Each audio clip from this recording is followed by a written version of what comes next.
Hello, everybody. It's really good to be here with you on what for me is a very sunny, nice day. I think it's going to be a little bit warm. I'm in North Carolina, so warm here this time of year is anything over 75. I would like it to be in the low 70s personally. So, but having lived in Texas for a number of years, 75 can be really nice. So I hope that your day is off to a good start or is concluding well, and I'm excited to share today's topic with you, which, as you can see in the description, is about boundaries and balance. And it's a topic that I enjoy anyway, and as I was getting prepared, I was getting really excited about talking about this and sharing some ideas that I think are going to be new and different for some of you and maybe many of you. And as always, I hope that they will be useful for you. So for those of you that don't know, my name is Shonnie Lavender. I am a parent coach. I'm also a parent. I'm also a student in a graduate program of clinical mental health counseling. So I like to do a lot around relationships and communicating and knowing oneself and, working through the really juicy parts of life. So thanks for taking the time to watch some of this video today, and feel free to share it with friends. Thanks for the hearts. Good to see you, Stephanie. But again, feel free to share it with parent friends that you may know, and know that you can also find videos like this on my Facebook page, Shonnie Lavender Parent Coaching. I also have a YouTube channel, which is linked to in the description, I believe, as well. So what I want to do as we're starting is I want to give you some time to settle in. This is something that I do with my clients, and it's something that I like to do for myself as well. So I'm going to invite you, if you want to join me fully, you can do that. If not, you can just participate in a way that fits for you. So for me, I'm going to close my eyes and I'm going to take some time to really get present in this moment. Let the rest of the day just sort of go to the margins of my mind so I can be here with you right now. So if you'd like to do that and get yourself really grounded and centered for your day, you might close your eyes or maybe just gaze down at the floor. And then just take some slow, deep breaths all the way down into your belly.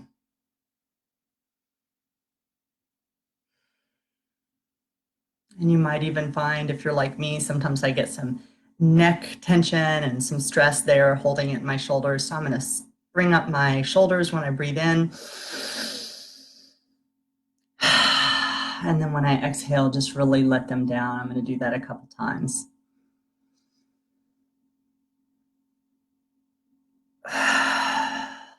So just consciously tensing all those muscles and then consciously releasing them. And finally, as I said just a moment ago, allow the day that has come up to this point settle as if it's sand in an hourglass.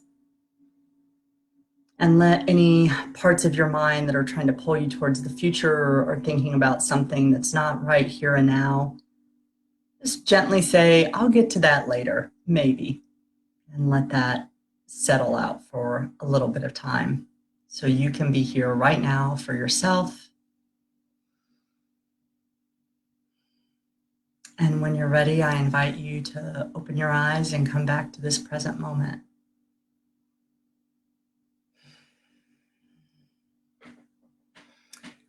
I always like to do that. It helps me slow down, especially if I've been sort of frantic or getting prepared for something like I was doing.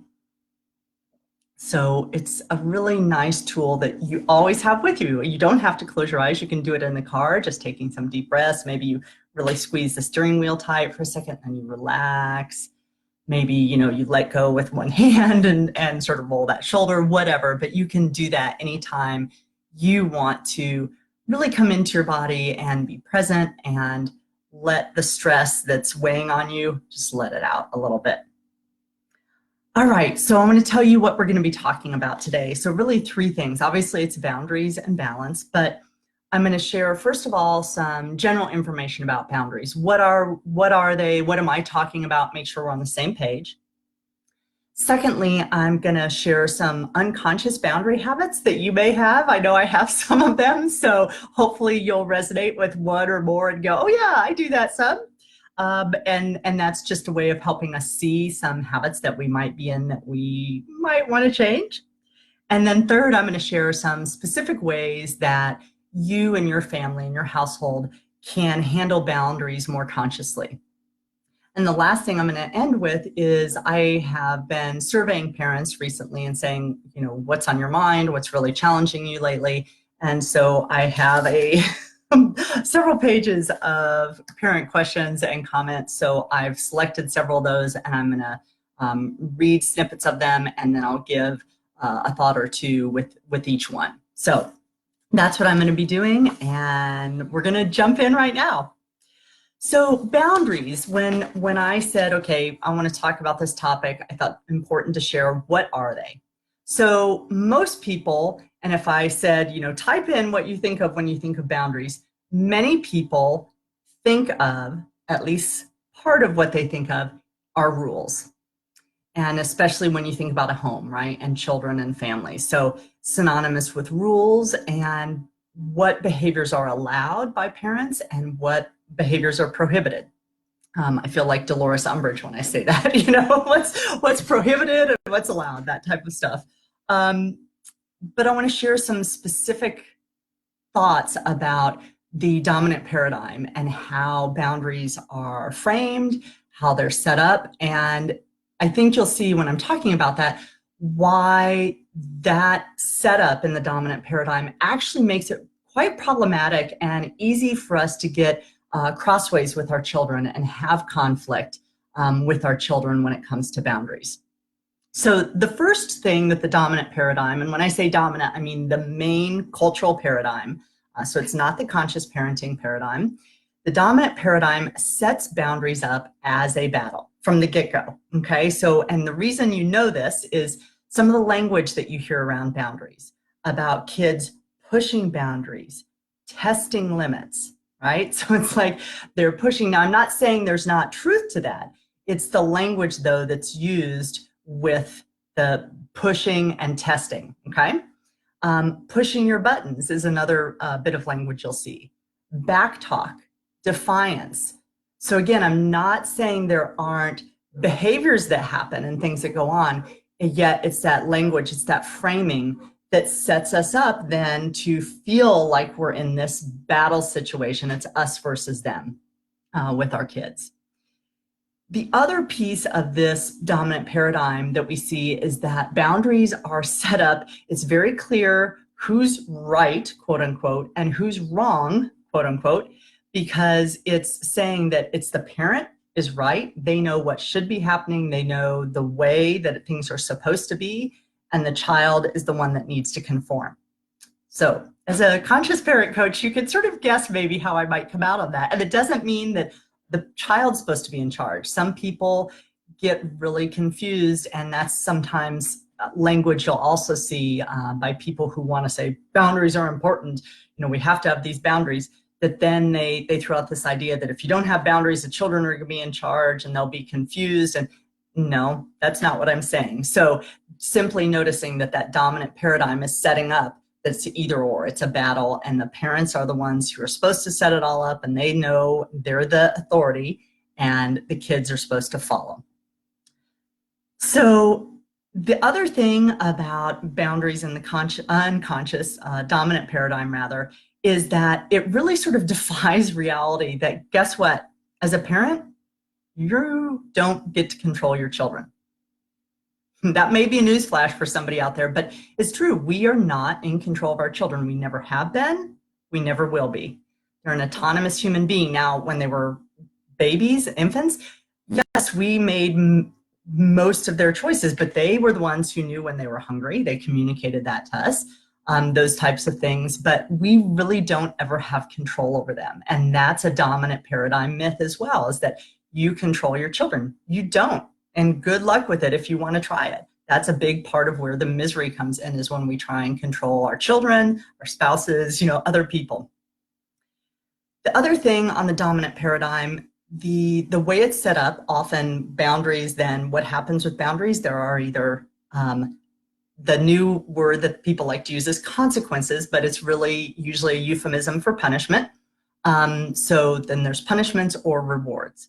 And that also is setting our children up to be really focused on extrinsic, outside of themselves. So what's in this for me? What am I going to avoid? What am I going to get? And that's really the way our society's set up, right? What am I getting with this job? What's the benefits? I'm not saying you shouldn't consider those things, but it really puts us in that mindset of what am I going to get out of this versus intrinsic, which is, I think, the motivation and the drive that you want your children to develop is to be able to do things because it matters to them. It's in alignment with their character. It aligns with their values. It's part of what they're wanting to create with their life energy. So if you do the dominant paradigm, you're generally really focused on rewards and punishments. And so that trains a child to really be thinking external, external, external, rather than building that intrinsic drive and motivation within themselves. Final thing I want to say about the dominant paradigm is it perpetuates an idea that I think many of us, at least many in my circle, that I hear people want to do away with, this idea that, you know, people in power are the ones who get their way, that might makes right, quote unquote. So we say we don't want that, right? We want more equality, more equity, more fairness, more justice. And yet, if we set this up in the dominant paradigm of boundaries, we are in fact doing exactly the opposite. The person with the power, the adult, the parent, is the one who gets their way. And so if you want something different, you can't keep creating exactly what you say you don't want, even if you think there are 25 good reasons for it. So be aware of that. And I offer all that not in judgment, simply as observation, because it's the water we swim in and we're often not aware of it and how it impacts us. Feel free. Hey, my brother's there again. Hello, brother. If you have thoughts, questions, observations, feel free to post them. I do my best to respond in real time during the video or come back afterwards and share some comments. So now I want to say about consciously set boundaries, consciously maintained boundaries, consciously observed, all that. When I think about that, there's really two main purposes for using boundaries in a conscious way. Number one is it helps us as a family co-create a really harmonious family life. So it's this idea of we're coming together. We are 3 people or 6 people or 4 people, 2 dogs and 3 cats or whatever. You know, we're coming together and we recognize and realize that we each are making contributions and we each are gaining things from this family life. And so how are we going to create that in a way that works as well as it can for everybody, so that everybody's needs, main needs, are getting met and hopefully wants are getting fulfilled, things like that. So to me, that's one of the most important things in the moment, right? The second purpose, though, that I believe conscious boundaries have is that it allows our children to practice 3 specific things. Number one, self-awareness. So in my mind, this is things like, what boundaries do I need as a human being? So they might be 2 and not thinking about that yet, but you want to be planting those seeds to help them be aware of what boundaries are they going to need to really thrive and be in relationships that are respectful and considerate. So it's helping them practice that self-awareness. What boundaries do I need? Am I being related to in a respectful way? So you want them to know that. You know, you want them to be able to say, this friend isn't really treating me in the way that I want, and I want to do something about that. So if they don't have that self-awareness, they aren't able to take that next step of what to do. So it's giving them practice at self-awareness. The second thing it allows children to practice is considering others, right? So what needs might this other person have? Whether that other person is my mom, my dad, my brother. My brother probably, don't make any comments here, brother. But you know, it's like to be able to consider that other person. I didn't always do it well as a kid, as my brother could attest to, but this idea that, what needs might somebody else have? And am I taking them into consideration in my own choices? So it doesn't mean you're, coming into a people pleaser, but it's being aware of, who is that person over there? Or who are these other people that I'm interacting with? And how do I think about them and take their needs into consideration? The third skill that it gives children a chance to practice is communicating effectively. So you can't really have a boundary without at some point having some communication of that. So you either need to be able to say, here's my boundary and I'm asking for you to honor it. Or after you've done that, this is a boundary I have and you've crossed it and it's not working for me. So you have to be able to have that communication skill set. So they get to practice thinking about and then doing something about, how do I stand up for what I need? What do I do when that boundary gets violated? Or how, again, do I communicate that I actually have a boundary? How do I tell somebody when, something's not working? How do I consider for myself and then communicate, is this a fair compromise? What we're coming up with here as a group. And am I truly hearing others? So communicating isn't just about us putting out into the world. It's about, am I hearing others? That my sibling might say, stop taking my toy. Well, is it really about that specific toy? It may be, or maybe it's a way we're being with them. Maybe we just make an assumption that we get to use their stuff rather than asking. So all those are really valuable skills that children get to learn when we consciously create boundaries in our families. So I'm going to pause. I'm going to take a drink. If you have any questions, comments, feel free to post them. Just want to say hi. You can do that too.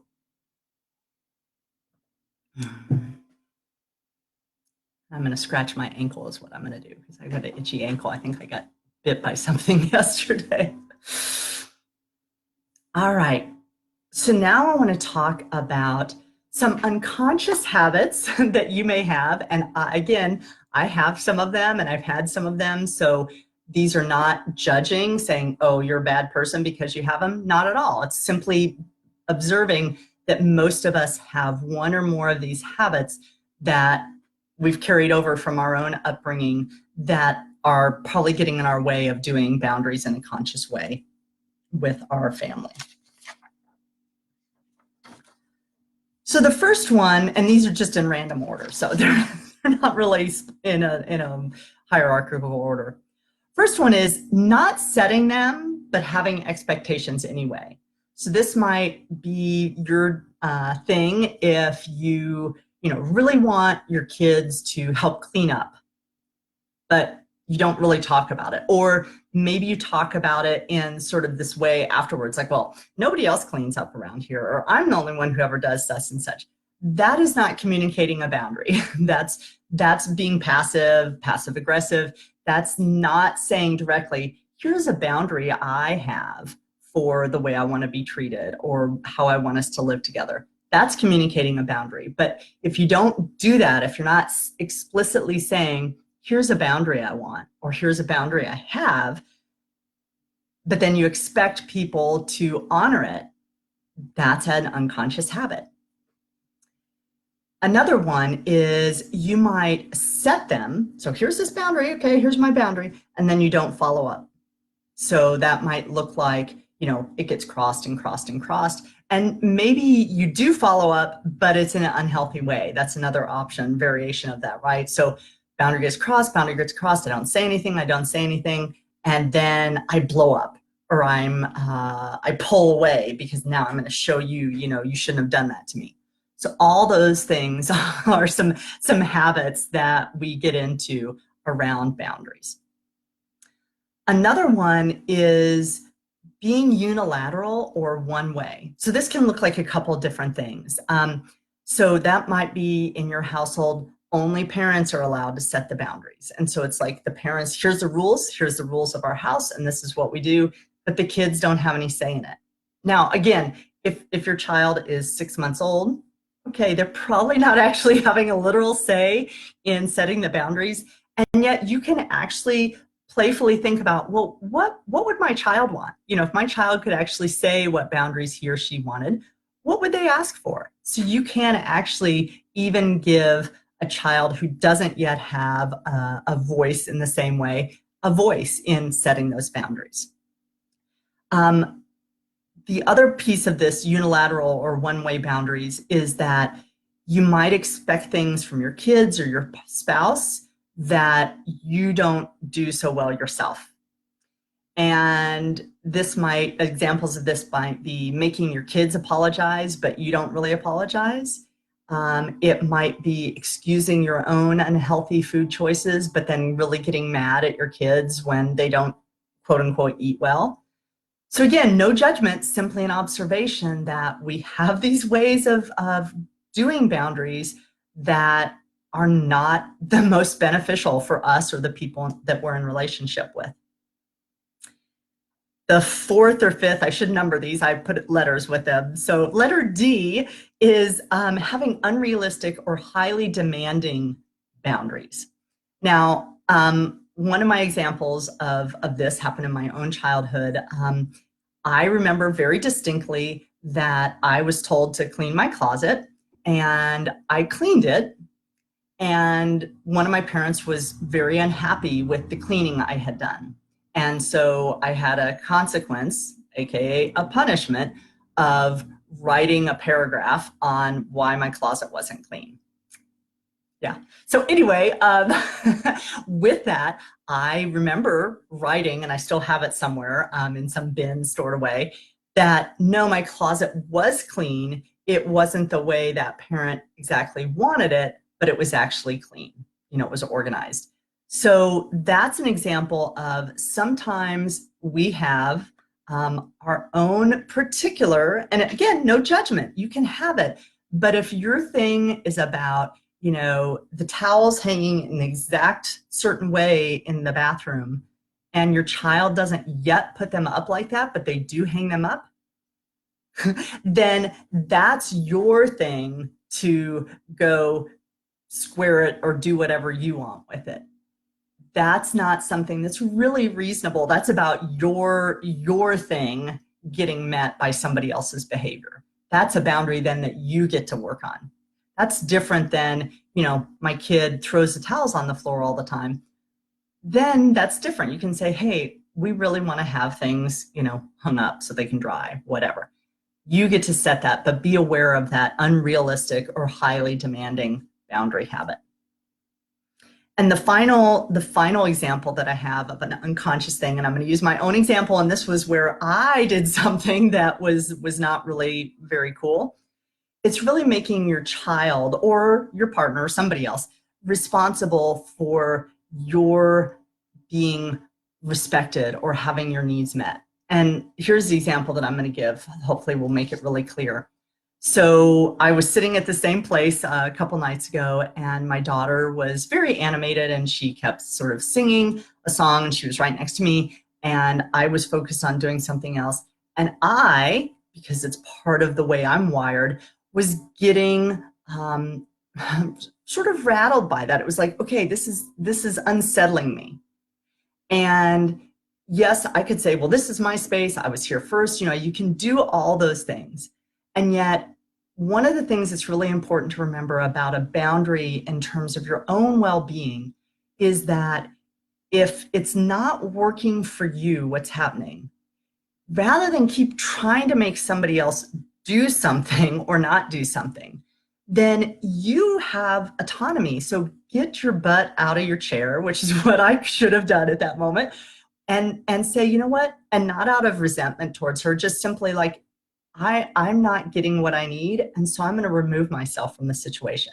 Now, there are times when we can't do that as parents, and I know all that, but this is a thing that I think we forget really frequently as adults, is we want to say, this other person is bugging me, they're doing something that's not working, and we keep trying to do this, stop that, do it this way, do it that way. And we're so focused on controlling them and trying to get them to do what it is we want them to do, we forget. Remember, we don't have control over them. So then remove yourself, do something different. It's like if you don't want to be around people who smoke, then you get up and move.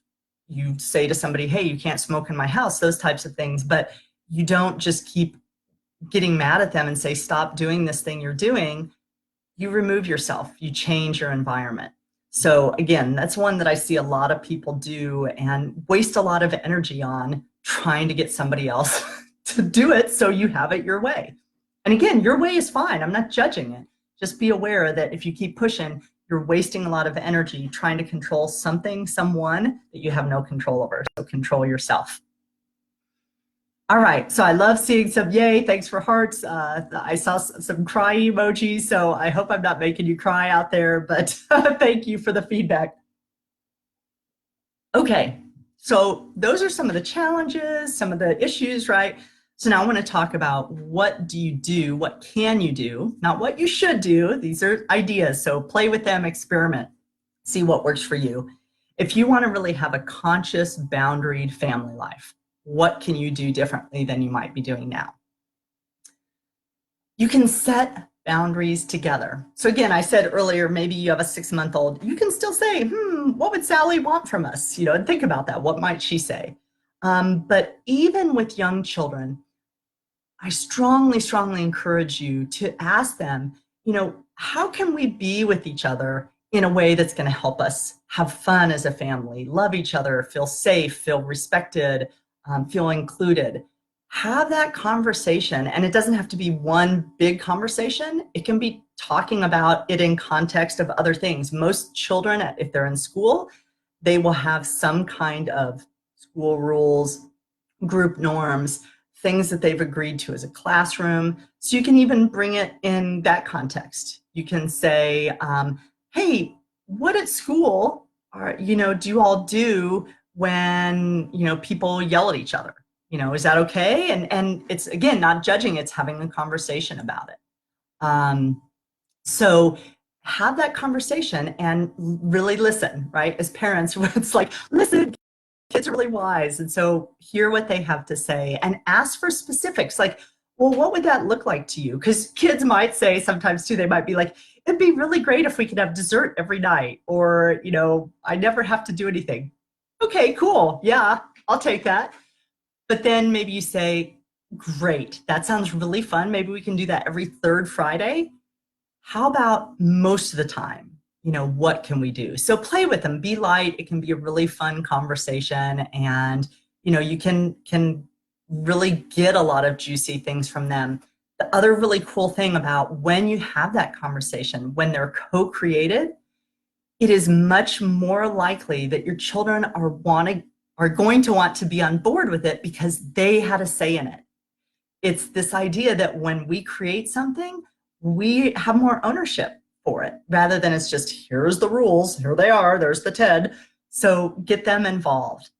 And it's not about then pointing back to them and say, you said you do this. It's about then helping remind them, hey, you remember when we talked about, this was something we all said we wanted to do. What's up?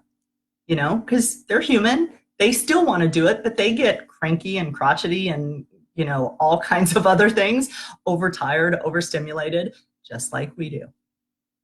Second thing you want to do is make boundaries broad rather than specific.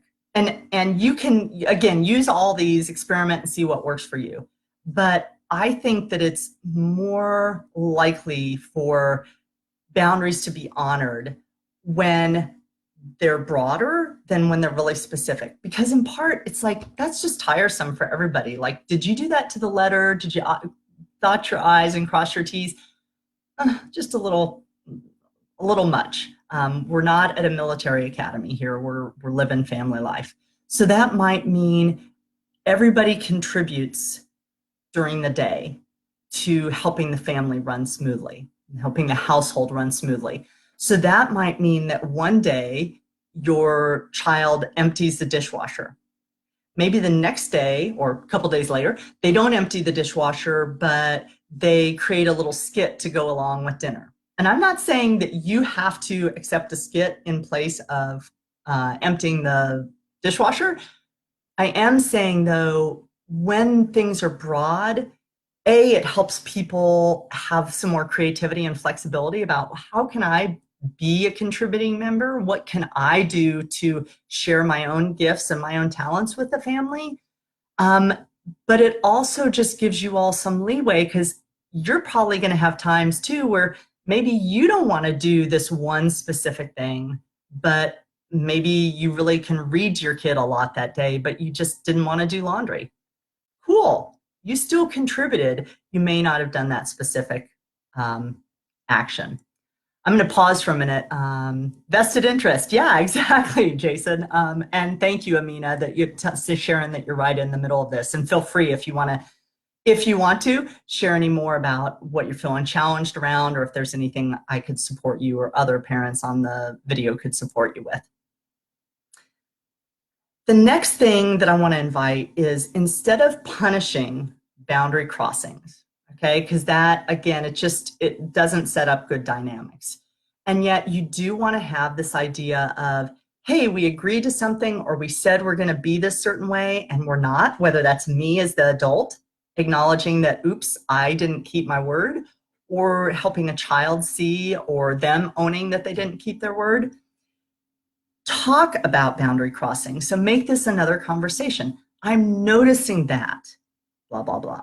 Or I see that, or this happened.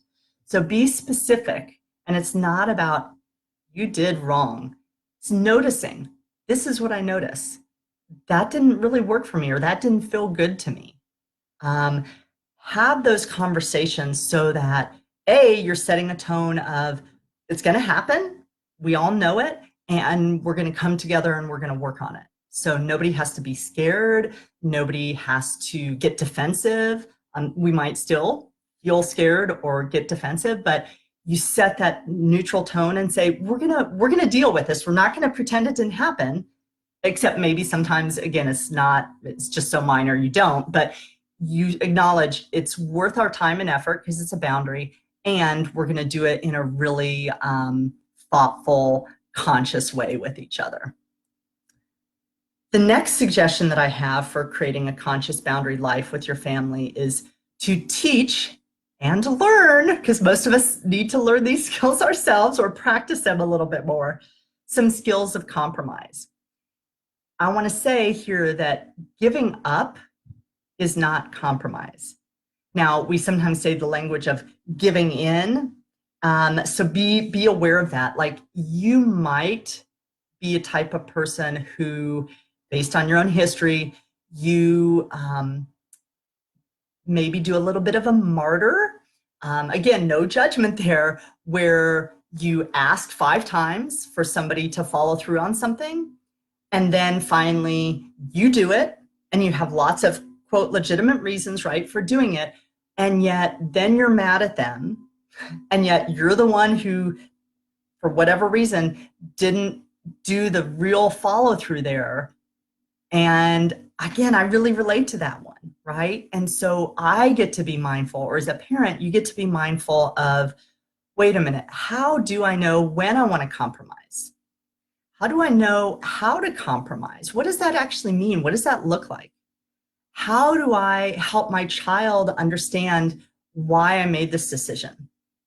So really talk about that, and talk about that with them. Why might they want to compromise? When they're not on board again, how do they come back to that place of, we're co-creating this together?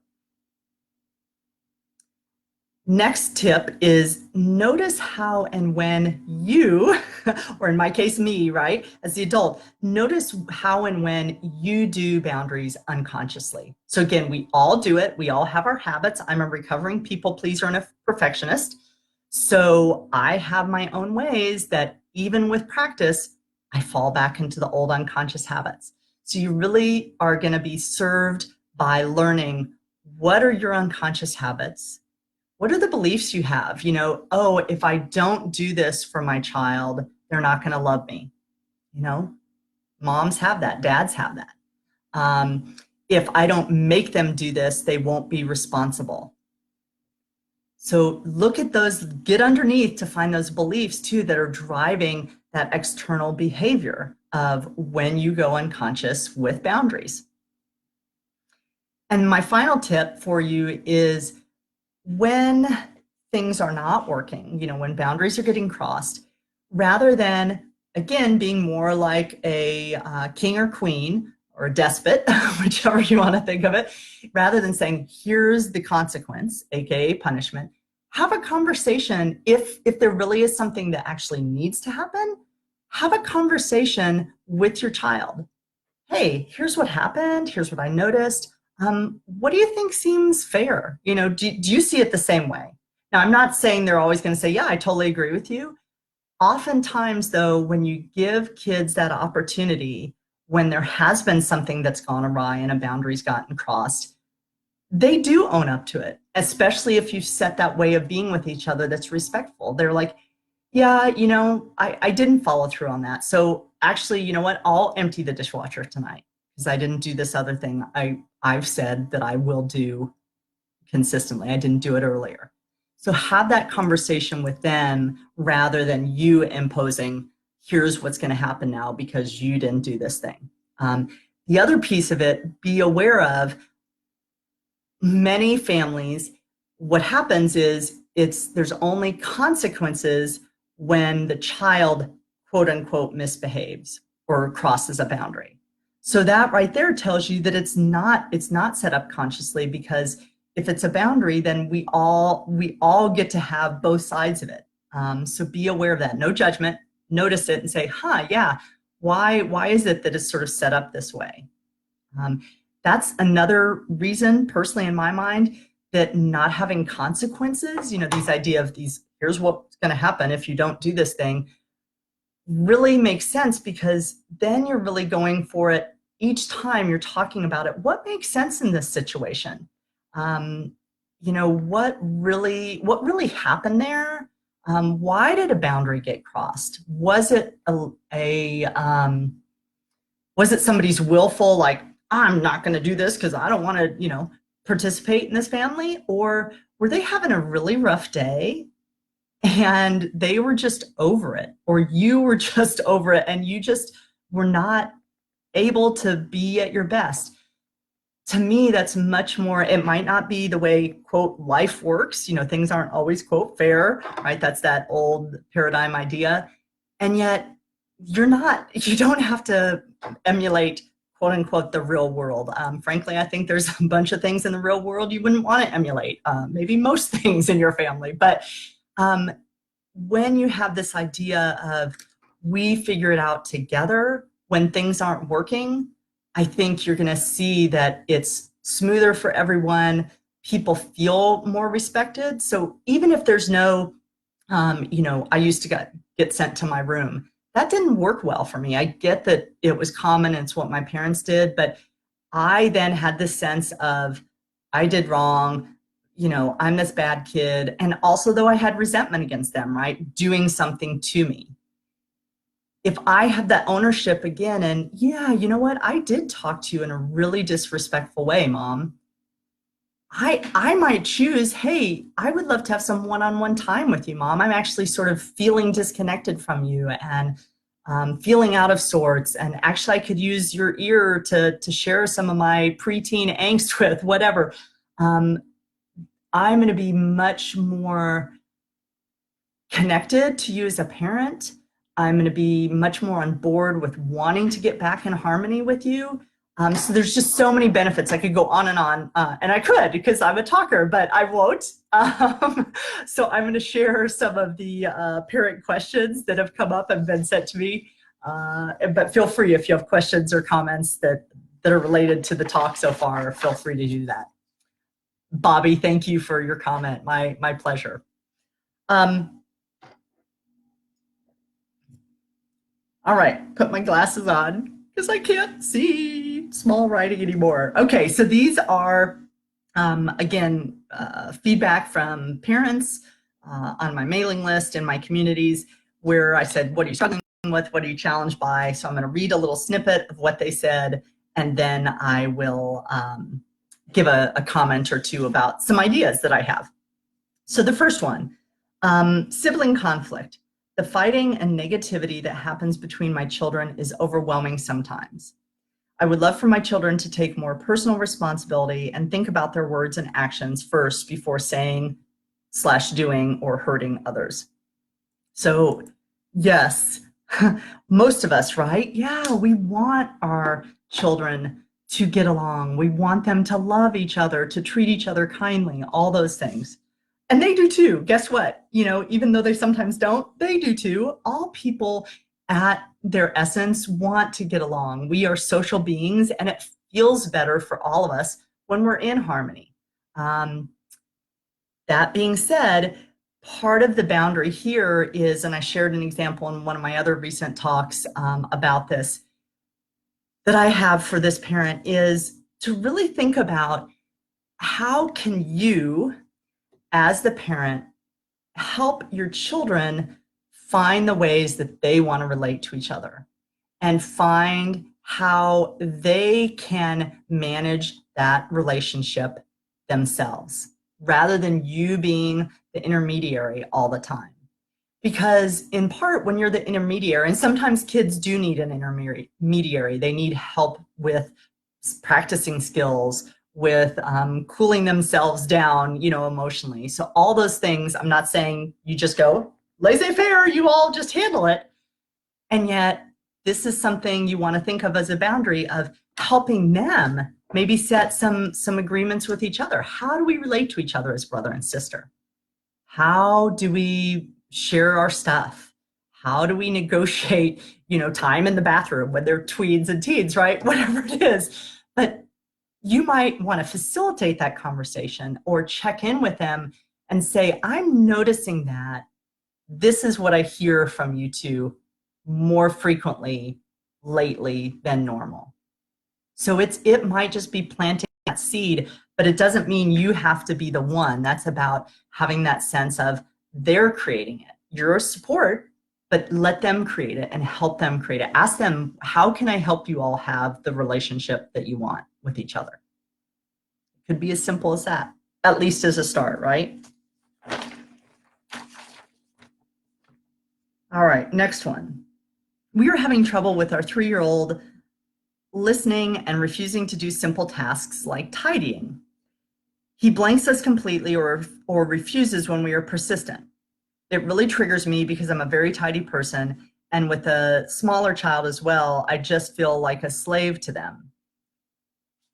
So, especially if you're female, one of our big socializations is to take care of other people, right? That's a mom, that's a nurturer, that's a girl's role, is to be a caretaker. And so we're told we're supposed to do that, and we get rewarded as young girls for doing that. And we tend to get punished or at least talked to in a certain way when we don't seem to be caring enough about others. Happens to boys too, but it's different with girls, and boys have their own different things they're dealing with. So I would say one thing for this mom is to be aware of when you think you're a slave to somebody, I think it's really important to check in and say, what are you doing? Are you believing that you need to always be serving, to be loved, to be a quote good mom? What does that look like for you? Because that's part of the underlying thing that you're setting up as an individual, is your own beliefs that you're coming into this with. And then it may be helping some of your family members, not necessarily a young child, but it may be helping your partner articulate things and talk about things in a certain way. Just recently, and my husband may be watching now, so feel free if you want to say something about this, but he used language, I think we were in the kitchen, and he said to our 9-year-old daughter, he said, come on, let's go help mom. And I was like, we're not helping me. Because to me, and I didn't get, hopefully that one time at least I didn't get really icky about it, but it was like, no, that's the setup that it's mom's job and we'll go help her out a little bit. No, it's here's what we do as a family. We're over here and now it's our turn to take part.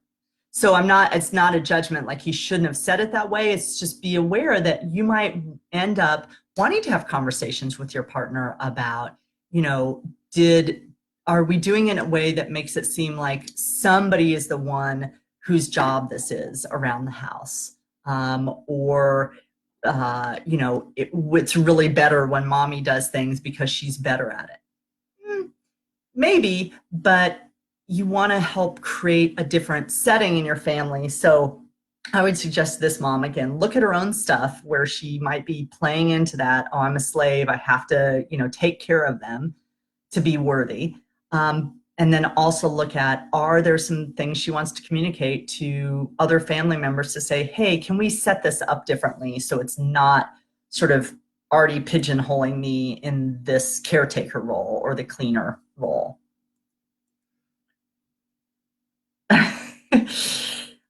All right, I'm glad, Rebecca, you're getting some practice. I'm getting practice. Every time I do one of these videos, I'm like, oh yeah, note to self, or multiple notes to self.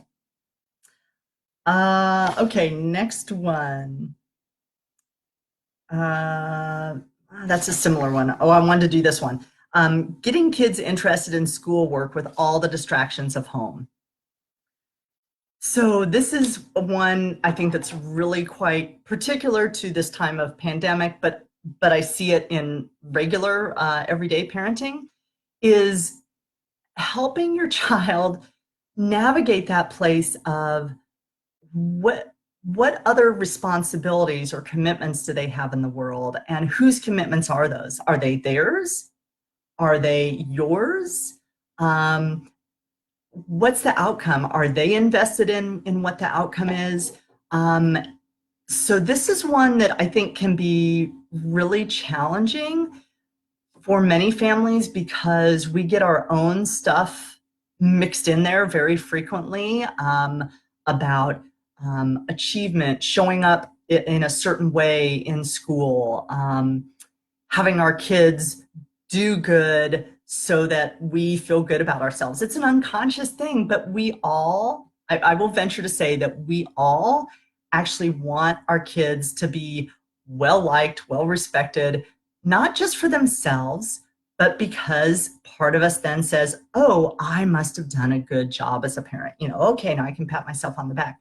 Again, we're human, right? And that's understandable. And yet that's not fair to make them have to perform a certain way so you think you've done well. So I don't have super specific things. I think, though, this is you really want to look at this yourselves as a family and say, what's really important to us here? And if school's not your kid's thing, then it really is your thing, rather than setting yourselves up in that push-pull, we're working against each other, or I'm doing a lot of effort to make them perform, I think it's worth sitting down and saying, what's the big picture here? What's the most important thing? How can we get that? And then easier, perhaps, to figure out the specifics that go into it. My daughter right now she's always learning stuff. I mean, you can't be a human at some level and not, as a child in particular, and not learn things. And yet, yeah, she's maybe not doing all the things that they have in her school, although thankfully, in my opinion, her school's being quite, I was going to say lax, that's not the word I want, though, really reasonable and thoughtful about, yeah, what do the kids need right now? But again, I can get caught up in it too. Like, okay, well, did you read for 30 minutes today? It's like, well, maybe, or maybe she was doing something else. Maybe she was entertaining me with a skit. And in doing that, she was learning about how to think about an audience and how to be creative and how to be flexible. That's learning too. Is it going to be tested on in school? Not necessarily, but that doesn't mean it's not as valuable as what's getting tested in school. All right, I think I have two more here, folks. Maybe three, but feel free, again, questions or comments, post them there.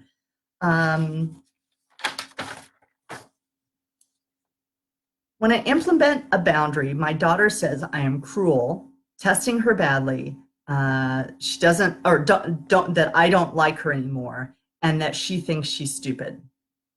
And the parent says, I find this really upsetting. So yeah, different, so many different things there, right? One of the challenges that happens from time to time when we do say, here's a limit. It is time to go to bed, or it is time to do this. Um, that our kids get to have their opinion of that. They cannot like that, and sometimes, especially when they don't have a lot of self-control, I would say anybody under 7 for sure, but anybody in a big developmental time, so your tweens, your teens, anybody under stress, so everybody, especially at those moments when we are too tired, not hydrated, not well fed, not having that sense of being safe or soothed or seen. Anytime those factors are in play, it's very easy for my, or a child's in this case, upset about, oh, I'm not liking this limit. And it may be that specific limit or it may be something else, but I don't like this limit. It gets communicated in a way that is their best that they can do at that point. So it's like, I hate you, you're a dummy, or I'm a dummy. So as much as we don't like that, and sometimes it really hurts our hearts, that's a time to really breathe and get that that's human. It's sometimes that's the best we know how to do, where we are upset with something. Something's just not feeling good to us. And so we lash out in some way. So again, it doesn't mean you can't have that conversation and you don't want to avoid that conversation about, hey, I don't really like to be talked to this way. Or I'm feeling concerned when I hear you say things like, I'm stupid, that you say to yourself, you're stupid. So have those conversations. Don't have them in the moment because that's not the time to have them. But in that moment, do your best to calm yourself and recognize that that is, even if it's an undesired, it is a legitimate reaction to the stress that person is feeling. It's just like it's legitimate sometimes as a parent to yell at your kids. It's not what you want. And I hope, especially if you're watching my videos, that you go back and you atone for that. You say, hey, that's not the way I want to be with you. And you work on building the skills so you don't do it so often. And yet you're human. You're going to goof it up. Your kids are going to mess it up. So create that space of, this is not really about me in this moment. So how can I be with them? And then follow up later on, there's a boundary that got crossed that I don't want to have crossed. It's not the way I want us to be in our family. So that's what I like to do. That's my conversation, is have that, hey, here's what I noticed. It's not something I want. How do we do it differently? Another small tip on that, one of my go-tos, anytime I have a interaction with my daughter that goes crossways, I say anytime. I don't do it all the time. That sounds like, no. Hopefully, especially when it's really gets crossways, what I strive to do is I say to her, I say, this happened earlier, blah, blah, blah, get us back to that point so we know what we're talking about. And then I'll say to her, I say, what do you think I could do differently next time? So I ask for her feedback on my choices, my behavior. And I say, what do you think I could do differently next time so that we don't get in that kind of situation? And she's great. She'll tell me, here's a thing, or here's 2 things. And I say she's great, meaning that I have found her feedback to be spot on. Like, yes, good observation. That would be nice. And so I can recommit. I can say, yeah, I am going to work on that. I'm going to do that differently next time. Or if I don't, I don't have to follow through, but I can say, yeah, I'm going to think about it some more and what I'd like to do differently next time. After I ask for her feedback on my behavior, then I ask her, rather than telling her what she did wrong, I say, what do you think you could do differently next time or in a similar situation? And so same thing, she will very often offer, here's a thing or 2 that I could do. Sometimes she won't, she doesn't know. And so I'll say, well, could I tell you what I see on both sides? And then I'll do both. I'll say, for you, here's what I noticed. I think you could do this. For me, I think I could do that. So it's, again, that conversation of, We both realized this didn't work well. We co-created it. We co-created this disconnecting situation. And so then we talked through, what could we do differently next time? Nobody needs to be punished. We want to learn and say, that sucked. Let's do it differently next time. So have that conversation. Yeah, Jude, yeah, always good to apologize. One of my favorite topics, yeah, parents apologize. Dude, we sometimes are really big buttheads because we're human. And sometimes we're just totally, again, we miss the mark very often as well. And it's okay. Forgive ourselves, apologize, and make amends as needed. Okay, last one, folks. My 7-year-old doesn't want to do any activities with me and just wants to play on his tablet. He gets frustrated and cries when asked to do anything else, even though he can do it easily most times, and even enjoys it once he gives it a chance. So again, another thing that's happening a lot in this time, where parents are juggling 3,000 tasks instead of 2,800, but that idea that, okay, we have work to do, we have things to help keep our household running smoothly, we want to take care of ourselves, so we have all that. I would say two things for this parent, or if you find yourself in a similar situation, is recognize that some of that is most likely stress behavior. What do many people do in, quote, typical times when they get home? They veg out in front of the TV or, whatever, right? We want to escape because things are challenging in their own ways. So recognize that part of him, he feels stress, especially at 7. He's aware of a lot going on. So acknowledge that he needs some stress relief. So I would start by, rather than making it, I may post, there's a great blog post that I loved years ago talking about the sliver, when you try and sort of make media or tablets or screens the enemy, that you got to get rid of this, that it creates more desire for it. So it's like, you've got to do something else than screens, can really then sort of get kids to want to stay glued to them. But I would suggest doing play, and it's not in place of screens, but it's doing that, hey, let's have some connected time. Let's run around, let's play hide and seek. Some of the old standard games are really great games. You may just do silly things like Simon Says is a fun one, So do some play, do some connection, because your kid, A, needs that from you, but also your child needs some of that stress relief and needs some of that time to just not zone out, but not be really with the cares of the world at the moment. And the other piece that I would say about this is that be aware of your own stuff around whether it's screens or a certain type of activity that they should be doing more of something else. Be aware of when you're pushing your stuff and, it has to be this way, because that's what you have control of. You can say, it doesn't have to be. You can invite them into something. And you can also just be with them when, it's like, no, it really is time to put away the tablet and they are upset. Yeah, be with them. It's about the tablet, but it's also about other stuff. So be with them, hold them if they'll let you do that, or, just be in the same physical space with them and let them know you get it. It's hard when you don't get to make all the decisions for yourself. It'd be really nice to get to be the one to say when you get to, get up, go to sleep, whatever those dynamics are in your family, but acknowledge and empathize with them and their experience of life, because that's what they need. That's really, they want to be seen, soothed, safe, and secure. They want to have that sense of, them, you get them, and you're with them. Even when you can't, quote, fix things, or you're not going to change things for them, you're going to be with them even through the bumpy times that they don't like. Because that's a really good skill to have in life, because we're not going to like stuff. I wish we would all the time, but we're not, because there's stuff that's just going to rub us the wrong way, that's hard, that's challenging. So those are some suggestions that I have for those parent comments and questions. So anybody else, any questions, comments?